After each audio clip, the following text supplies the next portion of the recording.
안녕하십니까, 박정호입니다. 자, 벌써 어느덧 2021년이 끝나가고 2022년을 준비해야 될 상황입니다. 자, 그래서 2022년 우리는 어떠한 관점에서 무엇을 준비해야 되는지 저희 기획자님과 저희도 여러 차례 회의를 좀 해봤습니다. 그 과정에서 저희가 가장 중요시 여겨야 될 키워드 중에 하나로 꼽았던 것은 역시 인플레이션입니다. 사실 인플레이션이라는 것을 우리가 걱정하고 산 지는 거의 최근에는 아마 없으실 거예요. 그리고 많은 분들이 투자를 함에 있어서 인플레이션 요인을 고려해서 내 자금을 어디서 어떻게 투자해야 되는지 인플레이션 때문에 이렇게 했다 이렇게 말씀하시는 분들도 없으실 겁니다. 그 이유는 왜 그러냐 하면요, 최근 지난 한 40여 년 가까이 전 세계적으로 저물가 기조가 지속되어 왔다라고 보시면 되기 때문인데요. 사실 물가가 지속적으로 이렇게 낮아진 수준, 이것이 오랫동안 지속되면서 많은 분들이 인플레이션에 대한 공포 또는 인플레이션을 대비하지 않으면 내 재산적 가치가 통째로 날아갈 수도 있다라는 인식들을 잘 못 가지게 된 경우가 많습니다. 하지만 인류 역사상 가장 극심한 인플레이션이 일어났던 것은 20세기 이후입니다. 오히려 인플레이션에 대한 경제적 이슈가 크게 불거졌던 건 경제적인 지식이 부재했던 중세시대라든가 근대라든가 아니면 고대가 아니라 최근입니다. 최근 100년 가까이 안에 있었던 가장 중요한 경제적 이벤트들은 거의 대부분 인플레이션 때문에 유발됐습니다. 자, 그럼 역사적인 맥락부터 한번 쭉 살펴볼까요? 사실 고대 시대에도 인플레이션이 큰 문제가 되긴 했었습니다. 하지만 그 당시 인플레이션은요, 어찌 보면 인플레이션이라는 표현보다도 고금리, 우리가 생각하기에는 고리대금업자보다도 더 악독하다 할 정도의 고금리 때문에 일어나는 사회 현상들이 더 많았다고 보는 게 더 적합한데요. 사실 최초의 교환 수단이자 계산 단위로 사용되는 여러 언어들은 황소를 어원으로 하는 경우가 많습니다. 그래서 돈과 관련된 단어들도 황소를 지칭하는 단어들을 어원으로 하는 경우가 많은데요. 스페인어로 돈을 페쿠니아라고 부르는데 이 페쿠니아라는 뜻도 사실 가축을 의미하는 단어입니다. 자, 무슨 얘기냐면요, 예전에는 가축으로 지급수단을 했고 가축으로 필요한 물건을 구매할 때 그걸 대가로 지불하는 수단으로 사용했습니다. 자, 그런데 대금 지불하는 수단으로만 가축을 사용하는 것이 아니라 그 옛날 고대 시대에도 돈을 빌려야 되는 사람들은 늘상 있었겠죠. 자, 그럼 그 사람들이 돈을 빌린다고 했을 때, 야, 네 가축 2-3마리만 빌려줘 해서 3마리 또는 10마리 이렇게 빌렸겠죠. 그리고 본인이 돈이 필요한데 그 가축들을 활용해서 무언가 지출을 했을 겁니다. 그리고 나서 일정 기간이 지난 뒤에 당연히 빌린 가축들을 다시 갚아야 될 겁니다. 자, 그럴 때 가축을 빌렸을 때 가축을 빌린 대가를 어떻게 갚을까요? 당연히 가축으로 갚을 수밖에 없습니다. 예를 들어서 너희 염소 2마리만 빌려줘 라고 해서 2마리를 빌려다가 한 1-2년 썼어요. 그러다가 다시 그 염소를 돌려줘야 될 겁니다. 원금을 갚아야 되니까요. 그럼 원래 빌려왔던 염소 2마리는 당연히 돌려줘야 될 뿐만 아니라, 야, 너 내 염소 썼으니까 이자 줘야지 라고 했을 때 그 이자도 염소일 가능성이 높겠죠. 자, 그럼 어떻게 되느냐, 염소 2마리 빌렸을 때 나머지 이자로 염소를 반마리만 갚는다? 염소를 10분의 1만 갚는다? 말도 안 되는 얘기죠. 쉽게 얘기해서 2마리를 빌려도 이자로 1마리 더 얹어서 3마리를 갚아야 될 경우도 있는 겁니다. 자, 무슨 소리죠? 이 경우는 이자율로 따지면 이자율이 무려 50%라는 겁니다. 염소를 10마리 빌려가서 그 중에 11마리로 갚았다 해도 이자율이 무려 10%에 해당되는 겁니다. 이처럼 고대에는 그 이자를 지급하는 수단이 가축과 같은 자연수를 기반해서 지출을 할 수밖에 없었기 때문에 자연스럽게 고금리가 유지될 수밖에 없었던 것이죠. 사실 요즘 대가를 지불한다라는 영어 단어로 fee를 우리가 많이 쓰죠. FEE요. 이 fee도 그 fee의 어원이 가축을 의미하는 게르만어인 FIHUU, 저는 독일어는 잘 몰라서요, 여기에 유래했다라고 하더라고요. 이처럼 과거에는 가축이 대표적인 이자 지급 수단이었기 때문에 이처럼 고금리 상황에 놓여져 있었습니다. 그 다음 다음에 금화와 은화를 주로 사용했던 시절에는 사실 인플레이션을 그렇게 크게 걱정하지는 않아도 됐었습니다. 왜냐하면요, 금화와 은화라는 것은 그 금과 은을 어디서 원활하게 채굴하지 못한다면 추가적으로 동전과 같은 통화를 만들어내기가 어렵기 때문에 갑자기 일순간 대규모로 어떤 통치자가 통화를 발행하고 싶어도 못할 때가 많았겠죠. 뿐만 아니라 그 당시 금화와 은화와 또는 구리 등으로 또는 청동 등으로 구성되어 있던 그 당시 지폐들은 그 금 자체가, 은 자체가 그 자체적으로 내재하고 있는 가치가 있기 때문에 그 가치를 기반으로 또 한 가지의 측정 수단이 있을 겁니다. 금 1온스는 얼마의 가치가 있잖아 라는 게 있어서 그 금 1온스를 기반으로 몇 개의 동전을 만들었을 때 그 동전을 다 합치면 결국 실제 금 1온스와 똑같기 때문에 금 1온스라는 실물 가치를 기반으로 바로 그 동전 가치가 어느 정도로 내재화된 가치를 가질 수밖에 없는 것이죠. 이 때문에 그 당시 지폐들은 그 지폐가 가지고 있는 고유한 내재 가치로 인해서 불필요하게 인플레이션이 생긴다든가 불필요하게 지폐 가치가 떨어지거나 오르는 바로 이런 일들은 좀처럼 유발되지 않았습니다. 아닌데요. 제가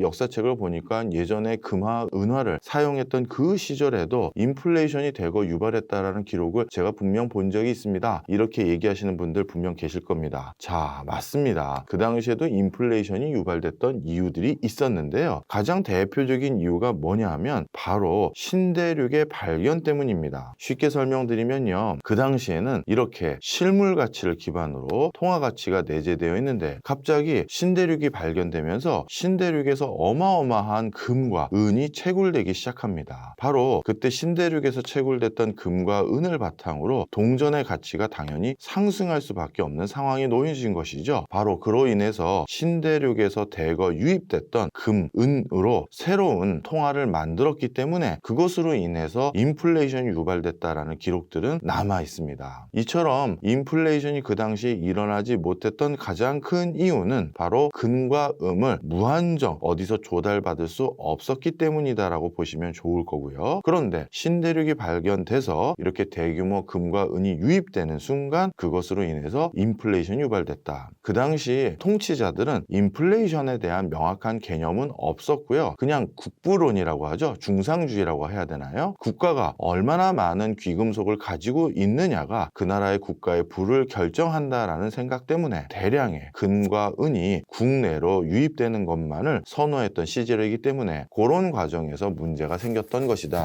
이렇게 보시면 되겠습니다.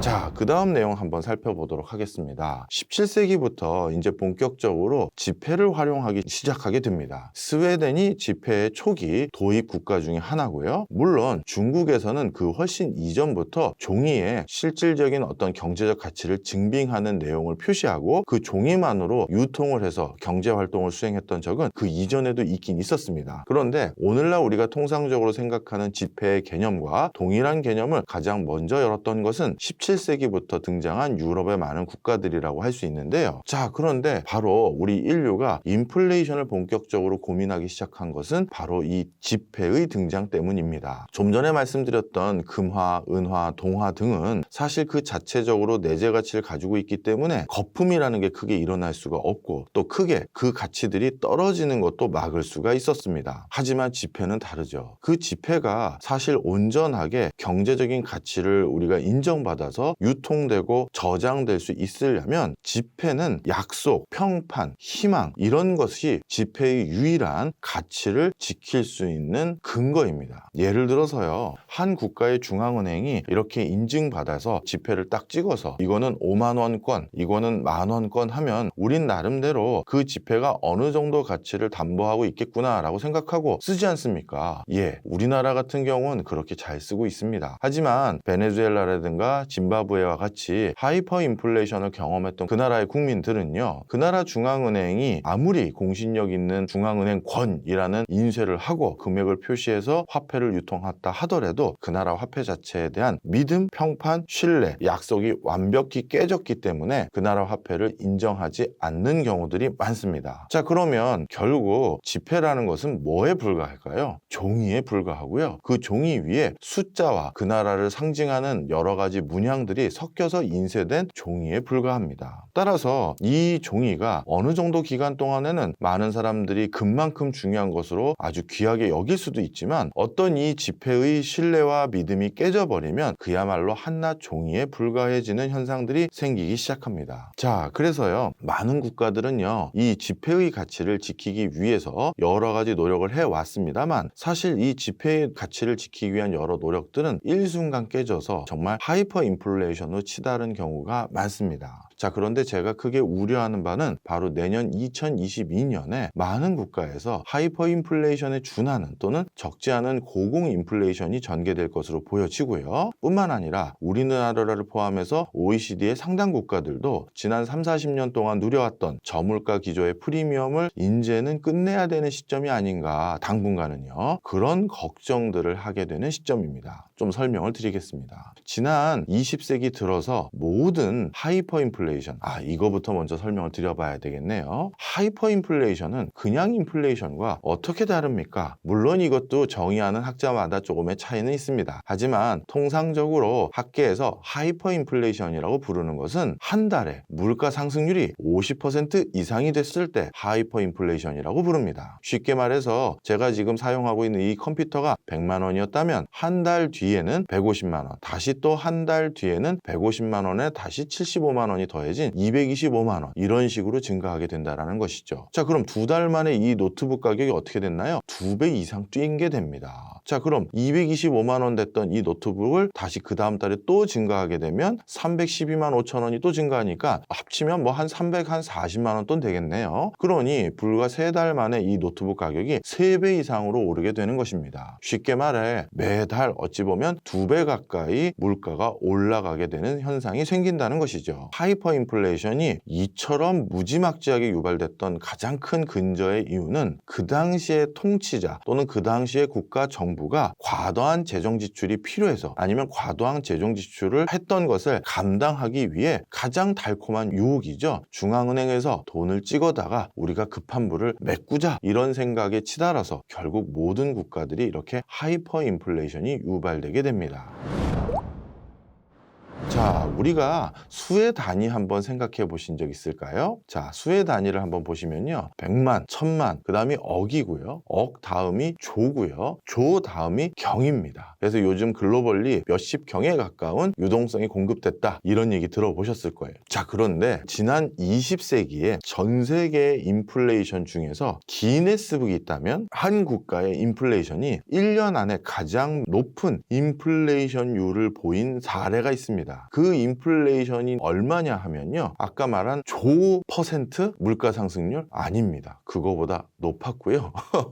1년 안에 조 퍼센트 이상의 물가 상승률을 올린 것보다 더 높았다는 게 얼마냐? 조 다음에 뭐라고 했었죠? 경이라고 했었죠? 그럼 몇 경 퍼센트의 물가 상승률을 한 겁니까? 아닙니다. 경보다 더 높았고요. 그럼 경 다음에 뭔지 잘 모르시더라고요. 경 다음에 해고요. 해 다음에 시고요. 그 다음에 양입니다. 바로 양 퍼센트의 물가 상승률이 올랐던 나라가 있습니다. 바로 1946년에 헝가리가 40양, 400양인가 40양인가 제가 헷갈리네요. 야, 숫자가 너무 커가지고요. 공이 29개 정도 있었던 것 같은데요. 하여튼 40인지 400양인지 이것도 엄청난 차이긴 한데 바로 양 퍼센트에 가까운 물가 상승률을 기록하면서 기네스북 아닌 기네스북에 오른 적이 있습니다. 그만큼 이게 뭔 소리세요 할 정도로 인플레이션이 이렇게 고공행진을 보여서 진짜 한 국가의 경제가 쑥대밭이 된 경우가 있죠. 아마 경제에 관심 많은 분들, 특히 우리 박정호TV의 애청자분들 중에서는 경제를 진득하니 공부하시는 분들이 많으실 텐데요. 그런 분들은 대부분 교과서에서 1차 세계대전의 주범이었던 독일의 하이퍼 인플레이션이 바로 세계대전의 주범이었다라는 얘기들 아마 보신 분들 많으실 겁니다. 그래서 독일이 제일 높은 인플레이션율을 기록한 나라라고 생각하시는 분들이 많으신데요. 아닙니다. 독일은 오히려 그렇게 높은 인플레이션율을 보이지 않았고요. 오히려 독일이 가지고 있는 기네스북 기록은 따로 있을 것 같습니다. 단일 화폐 인쇄된 걸로 가장 높은 금액권, 우리나라로 따지면 한국은행에서 발행한 5만 원권이 우리가 가장 고액권이죠. 전 세계에서 발행된 화폐 중에서 가장 고액권 어느 나라의 어느 화폐냐면요, 방금 말씀드렸던 독일의 1차 세계대전 이후 발행했던 마르크인데요. 그 당시 마르크 권 중에서 가장 고액권이 100조 마르크 고액권이 있었습니다.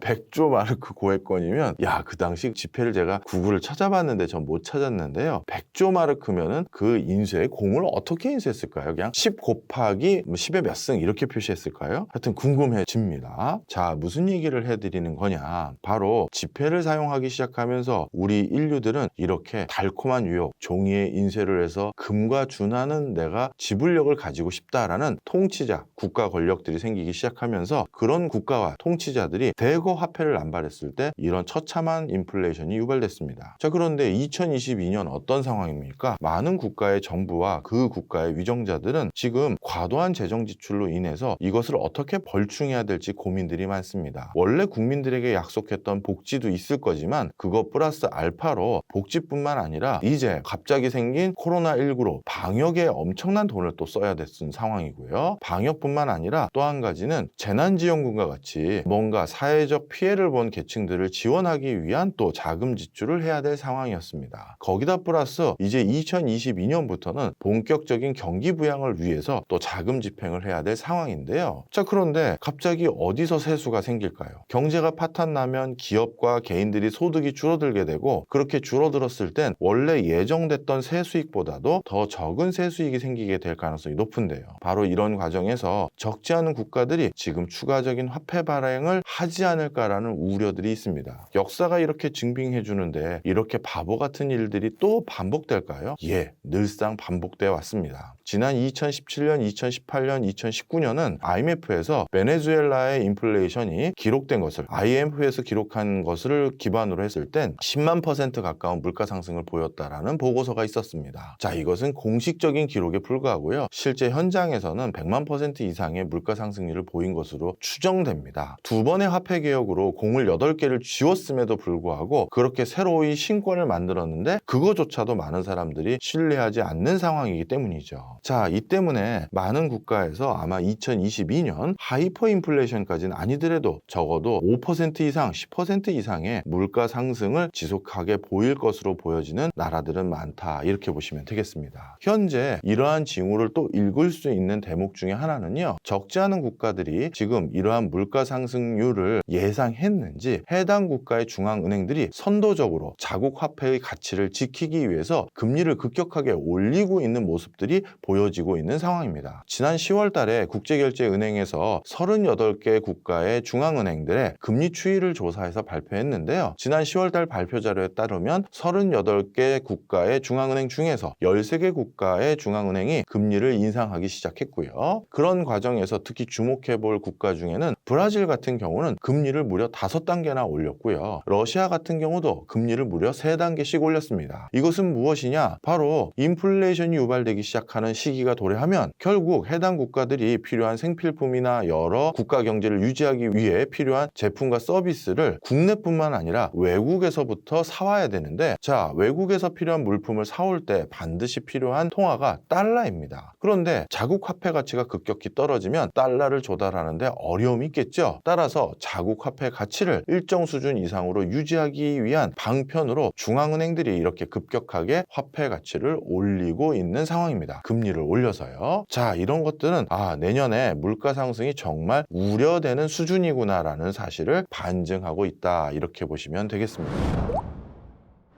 또 한 가지 물가 상승을 우려해야 되는 요인들을 설명해 보겠습니다. 사실 지난 2000년 이후 지금까지 코로나19와 유사한 경제적 불황을 극복하는 데 있어서 반드시 호재가 됐던 것은 중국과 같은 거대한 나라가 새로이 개발을 해보겠다, 투자를 해보겠다, 고공성장을 해보겠다라고 하면서 국제사회에 편입되면서 그 힘에 의거해서 국제사회가 여러 가지 불황을 극복했던 적이 많습니다. 1998년, 1999년 우리나라 IMF 외환위기, 동아시아의 외환위기 등의 그 어려움을 빠르게 극복할 수 있었던 것은 2000년대 이후부터 본격화됐던 중국의 부상 덕분입니다. 그 당시 중국이라는 웬만한 나라 한 40개 규모를 합친 만한 나라가 우리가 한번 개발해보겠다, 투자해보겠다, 성장해보겠다 하면서 주변 나라들에게 많은 기회 요인을 제공해 주었고요. 그것 때문에 세계 경제가 크게 활발하게 돌아갈 수 있었던 근거가 될 수 있었습니다. 자, 그런데 2008년, 2009년 글로벌 금융위기 때는 바로 그 전에 중국 경제가 크게 급부상하면서 그렇게 중국의 많은 물건과 기초 원자재를 납품하면서 돈을 벌었던 흔히 말한 브릭스라는 나라들이 있죠. 브라질, 러시아 이런 나라들이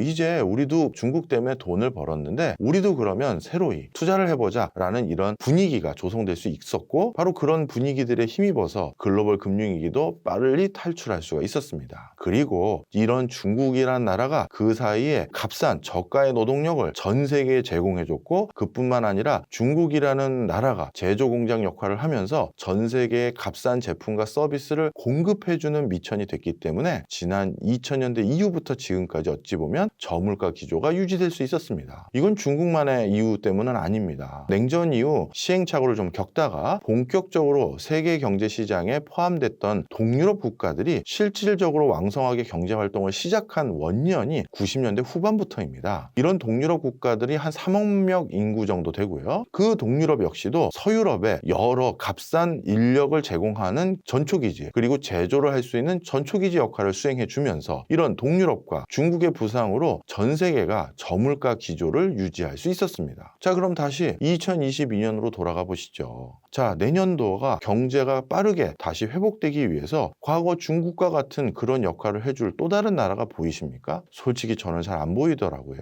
지금 코로나19는 전 세계가 동시에 당한 충격이고요. 이 때문에 지금 모든 나라 너나 할 거 없이 내수 경제를 해결하는데, 또는 이 피해를 본 국민들을 벌충하는데 정신이 없는 상황입니다. 이런 상황에서 무엇인가 새로운 내용을 기대하기란 정말 막막한 상황이죠. 새로운 시장을 기대하기란요. 자, 그런 과정에서 또 한 가지 문제, 중국이나 동유럽과 같이 값싼 노동력을 바탕으로 전 세계에 값싼 제품과 서비스를 공급해 줄 수 있는 새로운 큰 거대 시장, 거대 생산 기지 뿐만 아니라 그 생산 기지가 가동되면서 돈을 벌면 거기가 또 전 세계 물건을 사주는 소비 시장이 될 텐데, 그런 소비 시장이자 생산 시장을 해줄 그 규모감 있는 국가가 잘 안 떠오릅니다. 자, 이것이 2022년에 우리가 물가 상승률을 걱정하는 또 다른 이유고요. 또 한 가지, 전 세계적으로 지금 전개되고 있는 또 한 가지의 현상들이 뭐냐면요, 바로 난민 문제입니다. 많은 국가가 난민 문제를 원활하게 해결하지 못했기 때문에 이 난민 문제를 해결하기 위한 방편으로 일단 국경을 닫아버립니다. 문을 걸어 잠그는 거죠. 그러다 보면 물류망이 깨지게 될 수밖에 없습니다. 바로 앞에 트럭으로 배송하면 되는 나라인 것을 그걸 굳이 비행기로 나르거나 배로 날라야 되는 경우가 생기는 거예요. 이렇게 될 경우 물류 비용 또한 상승해서 이것이 또다시 물가 상승으로 이어질 가능성이 많습니다. 그 다음 마지막입니다. 우리가 글로벌 금융위기를 한번 떠올려 보시면요, 앞서서 박정호 TV에서도 한번 말씀드렸습니다만, 우리가 글로벌 금융위기에 원활하게 대응하지 못했던 국가들은 반정부 시위, 내전, 쿠데타, 전쟁까지 이른 경우가 많습니다. 그거를 아랍의 봄, 자스민 혁명이라고도 불렀는데요. 그런데 내년 2022년부터 많은 국가들이 내부의 정치적 불안정성이 높아지고 있는 상황입니다. 자, 그런데 이런 정치적 불확실성이 높아져서 자칫 쿠데타, 내전, 전쟁으로 치달을 경우 이런 요소들은 가장 급격하게 물가를 올리는 요인으로 작용합니다. 바로 2022년 경제의 가장 중요한 화두, 슬로건은 인플레이션. 저는 그렇게 꼽고 있는 상황입니다. 자, 오늘 인플레이션에 대해서 이렇게 큰 화두를 한번 던져봤고요. 다음 시간에는 오히려 인플레이션 때문에 역사상 가장 큰 혜택을 본 나라가 우리 한국이었다라는 사실도 한번 전달을 해드리도록 하겠습니다. 다음 시간에 뵙겠습니다. 감사합니다.